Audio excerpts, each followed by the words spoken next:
Okay, so I had a lot of footage, unfortunately lost on some of the work that I've done on this car, on my old phone, which broke and decided wouldn't restart. So anyway, this is where we're up to. It's the front door jam. This is actually the last part of the repairs on this car.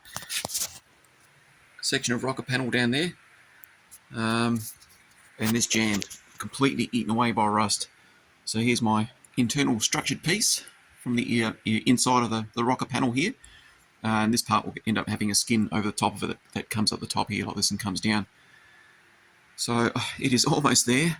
The floor, as you can see, I'm cutting out patches for the floor because that was eaten away. I've still got to cut that part out there and do that, but this side, the rest is solid. I've gone over it with a screwdriver and can't punch holes anywhere through any part of this part of the floor. It was just the passenger front that was really soft. So that's actually not going to be very hard, believe it or not. This part is what takes the longest. So let me get stuck into this.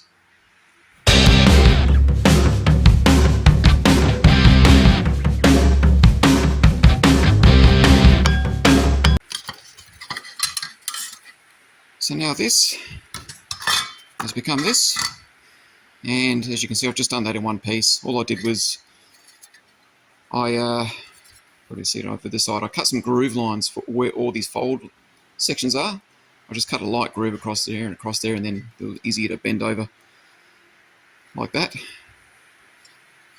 So now we'll just hit that with some primer on the inside.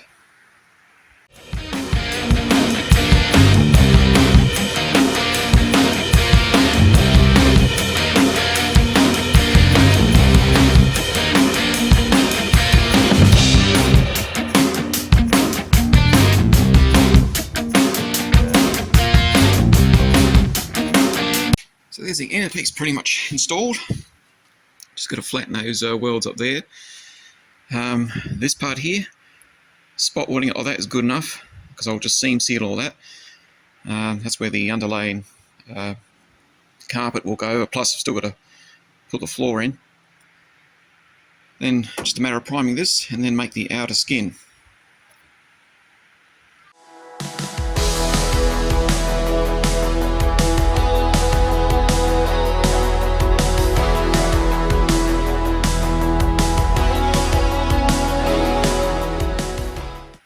And so finally, the last piece of the puzzle of the lower jam here is this.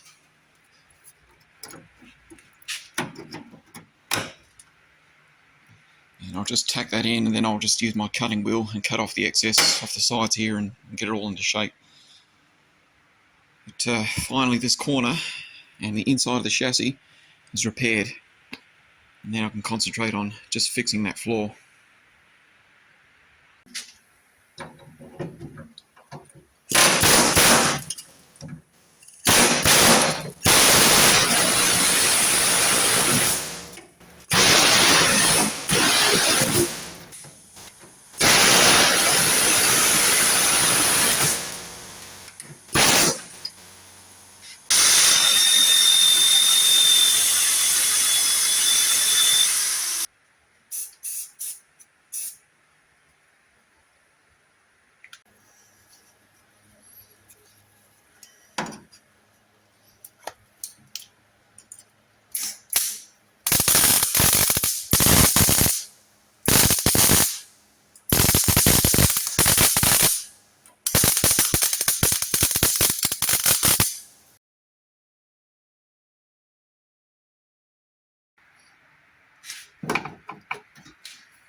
So after cutting this piece away, it pretty much confirms that I have to take this dash out, because there's no way I can fix that from here. It's got to be a dash out and repair it from the inside.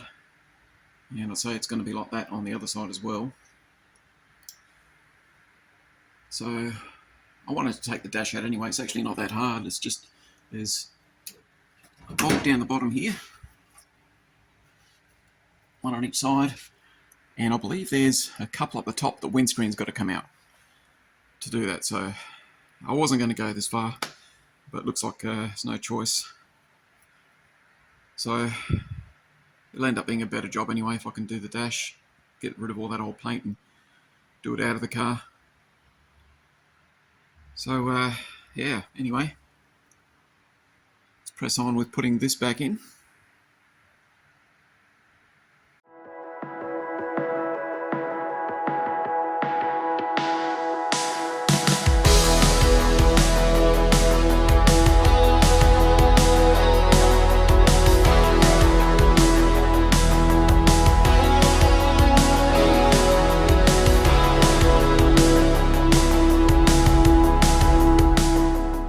A great little tool that I've got myself not that long ago, probably about 6 months ago now, is this thing here, this little English wheel that I got from here in Forbes, here in South Australia.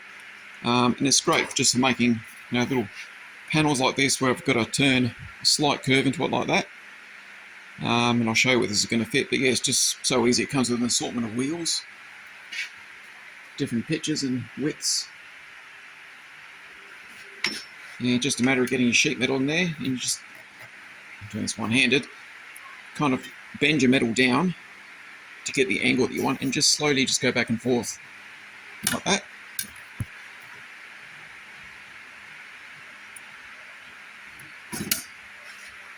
I'll show you where this is going.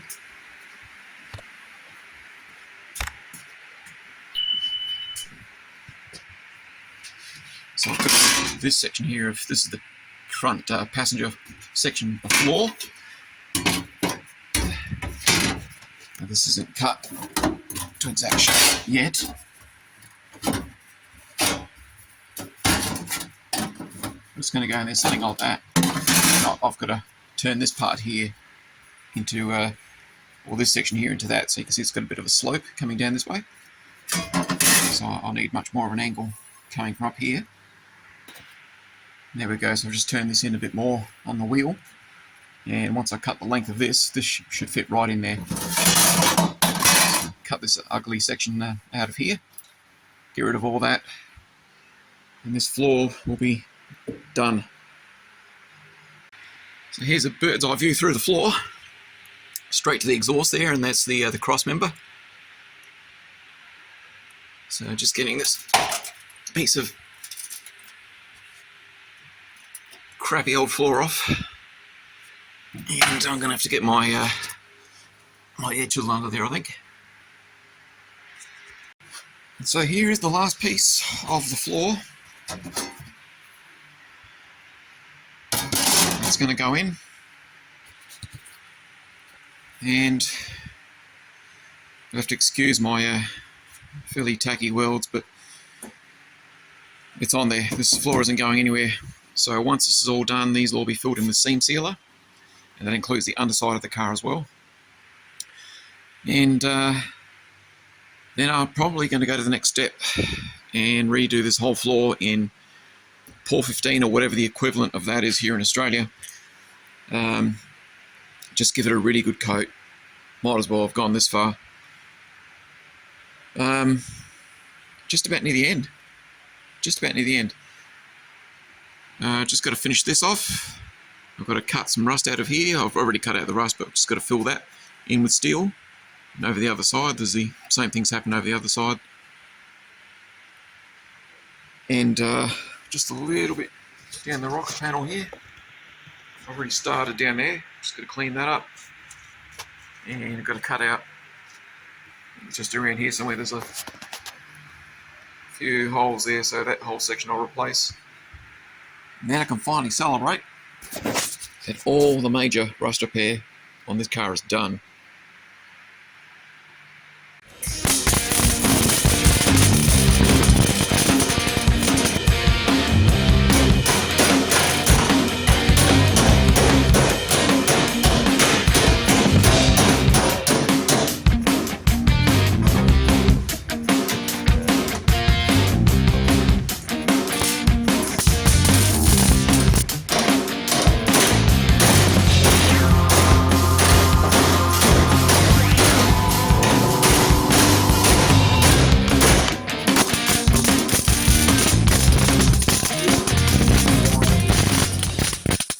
that's it. It is all in, all welded in.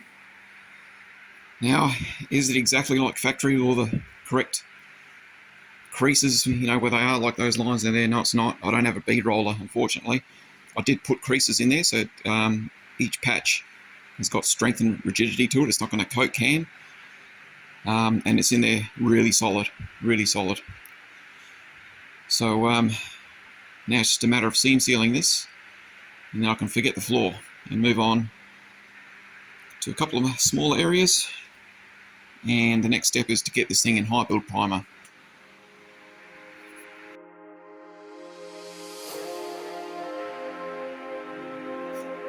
There we go. It's possibly a bit of overkill on the seam sealer, but one thing's for sure, that that is never ever going to leak.